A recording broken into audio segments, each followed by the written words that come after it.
Last வீடியோவில் ஒரு சிஸ்டருக்கு ஆன்சர் பண்ணுறேன் அப்படின்னு சொல்லியிருந்தேன். அந்த சிஸ்டர் என்னை வந்து ஏன் அழுத்துக்கிறீங்க அப்படின்னு சொல்லி கேட்டாங்க. சிஸ்டர் நான் அழுத்துக்கலாம் இல்லை, எனக்கு நான் ஏன் அப்படி சொன்னேன் அப்படின்னா, சின்ன பொண்ணு ஆசைப்பட்டு நம்மக்கிட்ட ப்ரௌனி கேட்டுட்டாங்க.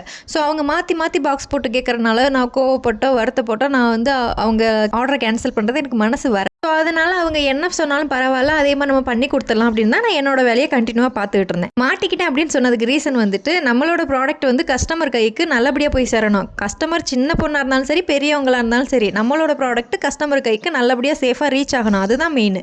ஸோ அந்த ஸ்டேஜில் வந்துட்டு அவங்களுக்கு பிரித்து கேட்டனால ப்ரௌனி வந்து பைட்ஸாக நான் வந்து கட் பண்ணிட்டேன். அப்படி இருக்கும்போது நம்ம பாக்ஸை வந்து மாற்றி போட்டுகிட்டே இருந்தோம்னா ப்ரௌனி பைட்ஸ் வந்துட்டு ரொம்ப குட்டி குட்டியாக இருக்கிறதுனால ரொம்ப கேர்ஃபுல்லாக தான் நான் எடுத்து வச்சுட்டு இருந்தேன். மறுபடியும் பாக்ஸை மாற்றி எடுத்து வச்சுக்கிட்டே இருந்தோம் அப்படின்னு சொல்லி அப்புறம் கஸ்டமர் கைக்கு ப்ரௌனி பைட்ஸாக போகாது, ப்ரௌனி புட்டாவோ இல்லை கேசரியாவோ தான் போய் ஆகும். அப்போஸ் இந்த ரீசனால் டேமேஜ் ஆயிடுச்சுன்னா அந்த டேமேஜ் ஆனதுக்கான ரீசன் நம்மளை தான் சொல்லுவாங்க, அவங்க சொல்லிக்க மாட்டாங்க. அதனால தான் அப்படி சொன்னேன்.